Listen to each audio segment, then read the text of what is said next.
कार्तिक स्नान व्रत की विधि में सबसे पहले ब्रह्म मुहूर्त में उठकर किसी पवित्र नदी या जलाशय में स्नान करना चाहिए।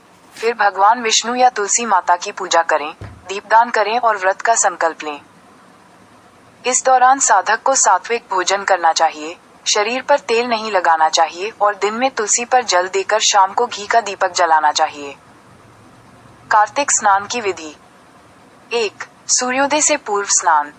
प्रतिदिन सूर्योदय से पहले उठकर किसी पवित्र नदी, सरोवर या कुंड में स्नान करें।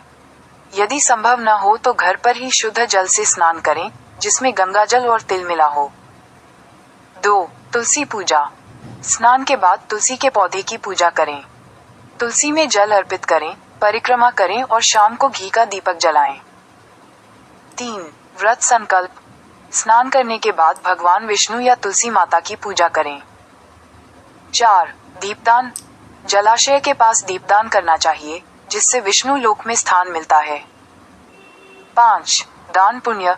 स्नान के बाद अन्न, वस्त्र और जल का दान करें। और 6. शाम का जाप। आप चाहें तो कार्तिक स्नान के भजन गा सकते हैं या आरती कर सकते हैं। नियम और परहेज। 1. सात्विक आहार। इस दौरान मांसाहार, बासी या झूठा अन्न, लहसुन और प्याज का सेवन नहीं करना चाहिए। 2. शरीर पर तेल नहीं लगाना। कार्तिक स्नान करने वाले साधक को शरीर पर तेल नहीं लगाना चाहिए।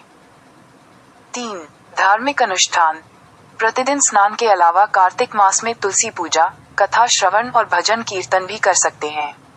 शाम को तुलसी के पास घी का दीपक जलाना चाहिए। 4. गायत्री मंत्र का जप। स्नान करते समय गायत्री मंत्र का जप करने से सौभाग्य में वृद्धि होती है। और 5. धूम्रपान निषेध।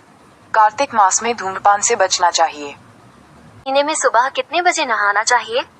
कार्तिक माह में सूर्योदय से पहले उठकर पवित्र नदी में स्नान करना चाहिए। इससे साधक के सभी पाप धुल जाते हैं और उसे मोक्ष की प्राप्ति होती है।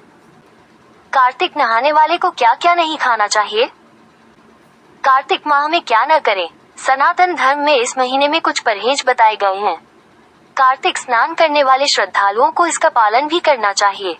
मान्यताओं के अनुसार इस मास में धूम्रपान निषेध होता है। लहसुन, प्याज और मांसाहार का सेवन भी वर्जित होता है। कार्तिक नहाने से क्या पुण्य मिलता है? कार्तिक मास में स्नान करने से जीवन में सुख, समृद्धि, आरोग्य और मानसिक शांति प्राप्त होती है। शास्त्रों में कहा गया है कार्तिक स्नान से पूर्व जन्मों के पाप समाप्त हो जाते हैं।